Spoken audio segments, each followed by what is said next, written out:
Bismillahirrahmanirrahim. Assalamualaikum warahmatullahi wabarakatuh. Alhamdulillahi rabbil alamin. Allahumma salli ala sayyidina Muhammadin wa ala alihi wa ashabihi wa azwajihi wa dhurriyyatihi ajma'in. Subhanaka la ilma lana illa ma 'allamtana innaka antal alimul hakim. La haula wa la quwwata illa billahil aliyyil 'azim. Rabbi syrah li sadri wa yassir li amri wahlul 'uqdatam min lisani yafqahu qawli amma ba'du.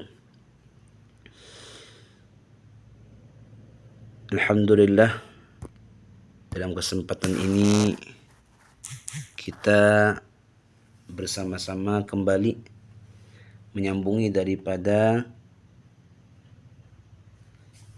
pembicaraan kita atau pembahasan kita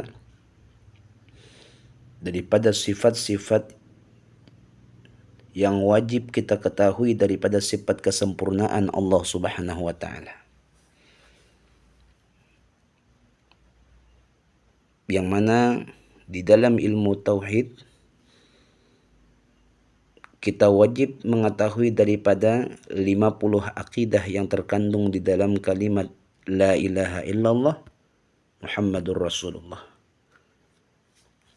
yang mana di dalamnya ada terdapat sifat yang wajib, mustahil, dan yang harus. Maka secara keseluruhan daripada akidah yang terhimpun di dalam kalimat syahadat la ilaha illallah Muhammadur Rasulullah itu ada 50 akidah.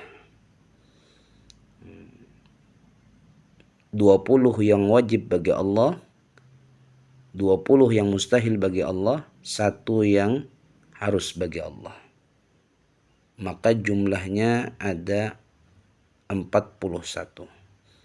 Kemudian bagi Rasul yang wajib 4, yang mustahil 4, yang harus 1. Maka jumlahnya 9. Nah, maka ketika kita tambahkan 41 akidah yang terkandung di dalam la ilaha illallah dan ditambah 9 yang di dalam Muhammadur Rasulullah, maka jumlahnya menjadi 50 akidah. Maka semua yang 50 itu wajiblah bagi kita orang yang mengaku beriman mengetahui serta meyakini, bahkan untuk kesempurnaan daripada iman kita, bahwa mengetahui akidah tersebut beserta dengan dalil-dalilnya. Baik dalil secara ijmalian, maksudnya secara keseluruhan, atau tafsilan, artinya secara terperinci. Baik itu dalil naqli, dalil yang tertulis di Al-Quran, atau dalil akli, dalil yang bisa kita pikirkan daripada akal pikiran kita. Nah, setelah kita membahas sifat yang pertama bagi Allah Ta'ala, yaitu wujud di video sebelumnya, maka masuklah kita daripada sifat yang kedua yang wajib kita ketahui daripada sifat kesempurnaan Allah, bahwa Allah itu bersifat qidam. Artinya qidam yaitu sedia. Istilah orang dulu, sedia itu sesuatu yang ada, yang mana sudah bersedia. Maka maksud daripada itu qidam atau sedia, bahwa tidak ada awal bagi adanya Allah Subhanahu wa taala. Nah, jadi makna qidam, Allah bersifat sedia, artinya tidak ada awal bagi adanya Allah. Jadi adanya Allah Subhanahu wa taala itu tidak didahului oleh tiada. Ya tentu berbeda dengan adanya kita selaku makhluk, yang asal mulanya kita tidak ada, lalu diadakan oleh Allah Subhanahu wa taala, maka menunjukkan bahwasanya kita ini tidak qidam, kita ini tidak sedia. Adapun Allah Subhanahu wa taala yang bersifat dengan sifat kesempurnaan, maka Allah Subhanahu wa taala itu wajib bersifat qidam. Tidak ada awal bagi adanya Allah Subhanahu wa taala. Tidak terhubung Allah Subhanahu wa taala dengan tiada. Maka wajib kita meyakini bahwa Allah Ta'ala itu bersifat qidam, artinya sedia. Artinya sedia, maksudnya sedia bahwa tidak ada awal bagi adanya Allah Subhanahu wa Ta'ala.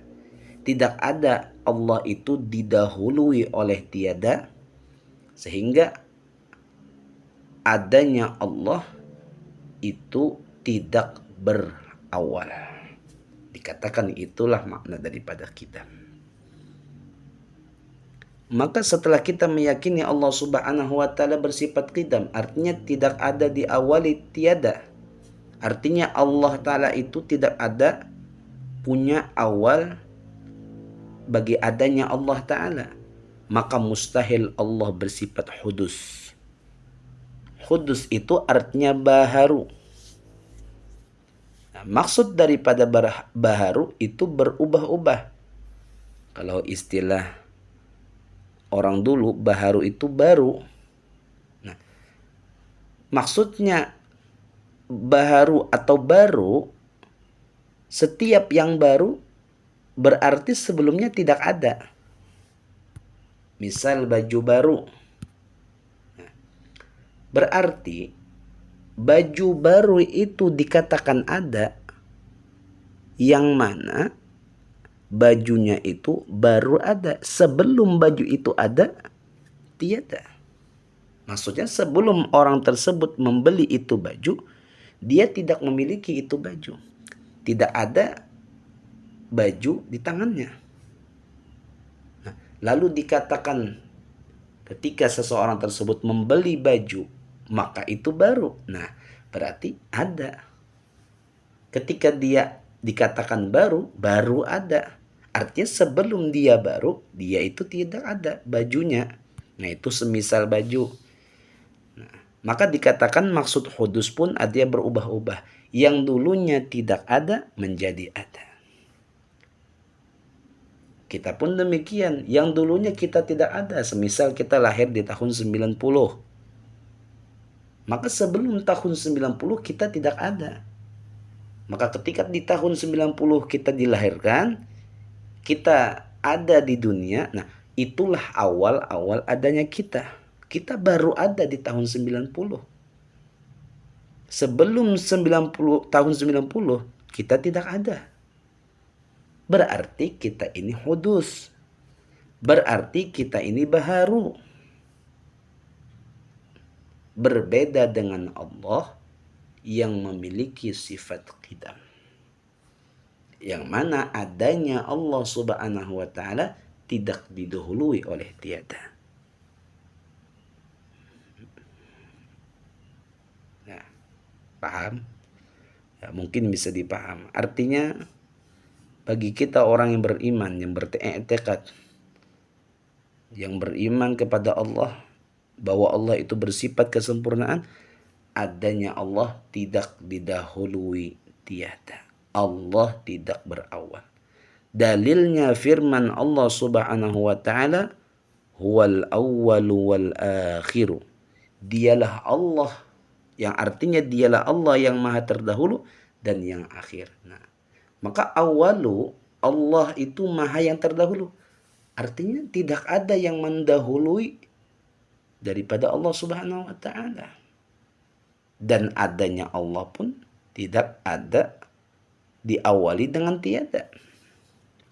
Nah, ini dalil secara nakli. Ini dalil secara tersurat di dalam Al-Quran. Firman Allah Subhanahu wa ta'ala. Adapun dalil akli yang sekiranya kita pikirkan sehingga akal kita menerima, bahwa kalau dikatakan Allah Ta'ala itu dulunya tidak ada, lalu ada, berarti ada yang mengadakan Allah. Berarti ada yang menciptakan Allah. Nah, pertanyaannya siapa yang menciptakan Allah? Pun seandainya ada Tuhan selain daripada Allah, yang mana dialah yang menciptakan Allah yang kita sembah, maka yang akan terjadi adalah daur dan tasalsul. Arti daur berputar. Semisal Tuhan A menciptakan Tuhan B. Tuhan B menciptakan Tuhan A. Daur berputar. A menciptakan B, B menciptakan si A. Dan itu mustahil. Kemudian yang kedua yang akan terjadi tasalsul. Tasalsul itu berantai. Tuhan yang ada diciptakan oleh Tuhan yang sebelumnya. Tuhan yang sebelumnya diciptakan oleh Tuhan sebelumnya. Tuhan sebelumnya diciptakan oleh Tuhan sebelumnya. Terus berantai sampai tidak ada akhir. Dan itu pun mustahil. Nah, maka daur dan tasalsul itu tidak bisa diterima oleh akal kita. Maka yang bisa kita terima akal bahwa yaitu Allah bersifat qidam, artinya Allah tidak berpermulaan. Adanya Allah Subhanahu wa taala tidak didahului oleh tiada. Lawan daripada qidam itu adalah hudus, artinya baharu. Maksudnya berubah-ubah. Yang dulunya tidak ada menjadi ada. Itu baharu. Seluruh alam baharu. Diri kita baharu. Semua selain daripada Allah Ta'ala tidak boleh kita katakan qidam. Yang qidam hanya Allah. Seandainya ada yang membilangkan atau meyakini ada selain dari Allah yang bersifat qidam, maka sungguh ia telah mensekutukan Allah Subhanahu wa Ta'ala. Bagi kita orang-orang yang mensucikan akan Allah Subhanahu wa taala dengan sifat kesempurnaan Allah, tidak ada satu makhluk pun yang menyamai daripada sifat kesempurnaan Allah Subhanahu wa taala. Nah, maka sudah jelaslah bahwa Allah taala itu tidak ada berpermulaan, mustahil Allah taala itu berubah-ubah, yang adanya didahului oleh tiada, itu mustahil. Dengan dalil Al-Quran, huwal awwalu wal akhir.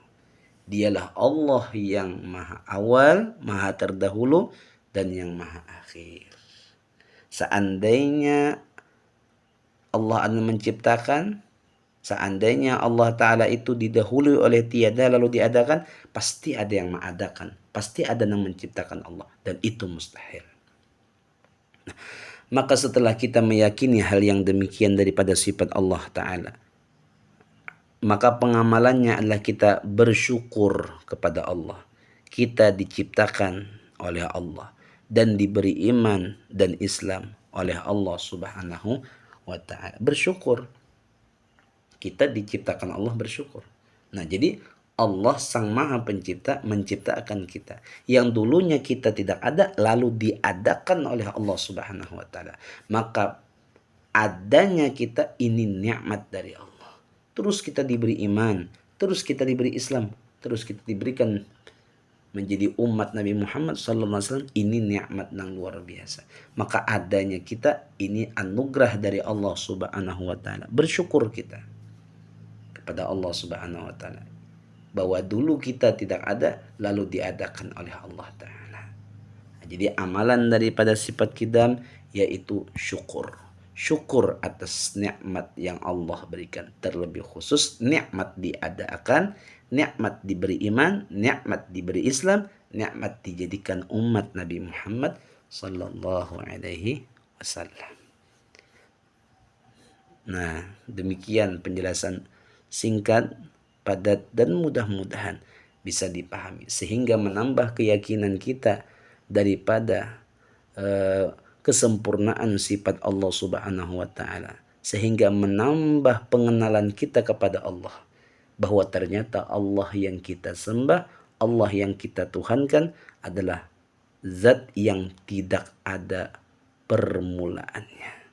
Karena Allah adanya tidak didahului oleh tiada. Sehingga kita mengenali kita makhluklah yang didahului oleh tiada. Nah, kita kenali diri kita kenali kelemahan kita cari kekurangan kita, maka kita akan menemukan Allah, Tuhan kita, yang bersifat dengan sifat kesempurnaan mustahil. Allah bersifat dengan sifat kekurangan. Semoga manfaat, semoga ada berkahnya, semoga ini menjadi suatu jalan kita untuk mendapatkan ilmu dari Allah Subhanahu wa taala. Akhir kalam, Assalamualaikum warahmatullahi wabarakatuh. Minta halal, minta ridha, ampun maaf atas segala kekurangan.